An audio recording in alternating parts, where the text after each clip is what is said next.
Over my shoulder is the Abu Dhabi skyline that is a rapidly growing cosmopolitan wonder.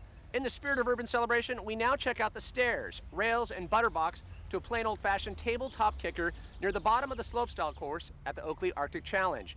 Collaborators and snowboarders Torstein Horgmo and Andreas Vig were among those lucky enough to test the slope. Welcome to the 2010 Oakley Arctic Challenge in Oslo, Norway. This contest was created by snowboarding icon Terje Haakonsen to define in the snowboarding world a vision for what contests could be. Now celebrating its 10-year anniversary, the event continues to evolve and dictate the direction of snowboarding contests everywhere. The Oakley Arctic Challenge is by far one of the most prestigious events in the snowboarding industry, founded by Terje Haakonsen, the godfather of our sport, but also experimenting with cool formats and really trying to push the level of the riding so the best riders in the world can come here and really try and put on a great show.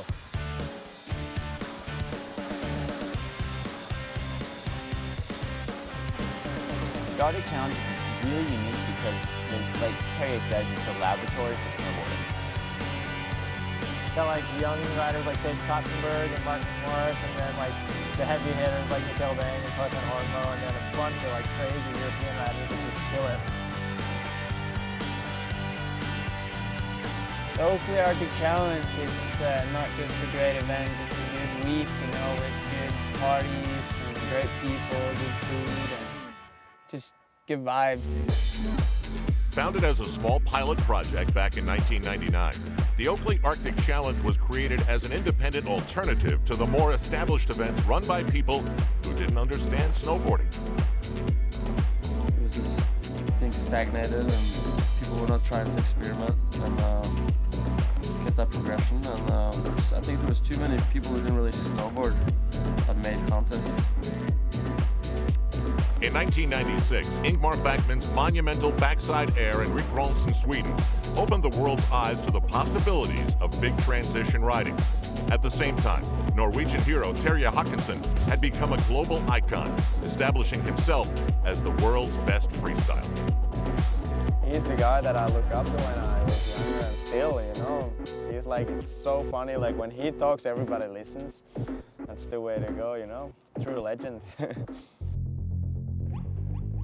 Unhappy with the evolution of contests, media coverage, and the quality of pipes and slopes, Terje boycotted the '98 Olympics and formed a new core event, the Arctic Challenge. What I wanted to do basically was make the pipe bigger, get in the quarter pipe.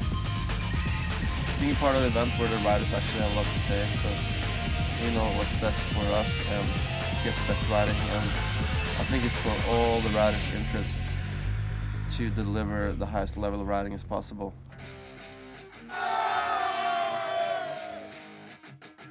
Since the Arctic Challenge's humble beginnings, its exclusive jam format has hosted 2 record-breaking airs. I got into the contest like I was a rookie, like I wasn't even gonna come. And then I was just in Norway shooting. So then I just got in, and me and Sean, we battled a little bit like for highest air, and then I was just like, he's always beating me, so I just went up and went straight and got that 9 point whatever. Pretty big air.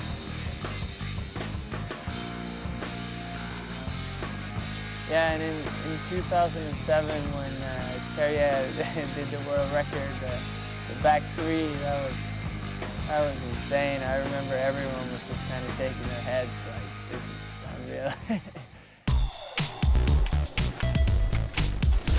An important element each year at the Arctic Challenge is the development of rookie riders, the new guys.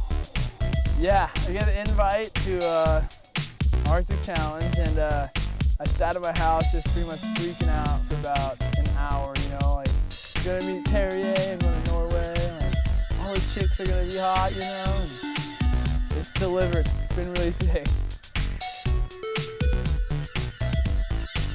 Arctic Challenge rookies include Americans Danny Cass, Shaun White, and Luke Mitrani. Having some young talents, and sometimes, like, you know, those talents ride better than the pros and the more established guys.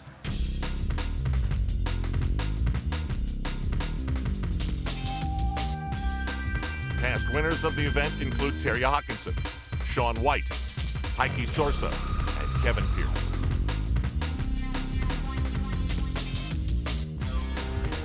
The Arctic Challenge has been very, very important to snowboarding because actually we regrouped all the best guys in a small place and then started to scale it up. You can actually start seeing again, okay, these are actually the best guys, and it's developing and evolving.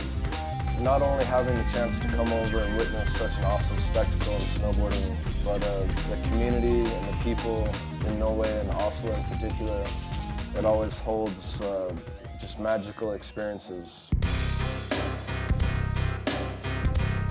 This year at the Oakley Arctic Challenge in 2010, we've switched things up from the quarter pipe that we've done many years before, and now we have slopestyle, bringing in a new discipline, new riders, and really just trying to shake things up a bit here in Oslo. I actually, when we were taking the sucker bus in here and we're going down this small little road and we see the course, it just looks really good. It looks really good.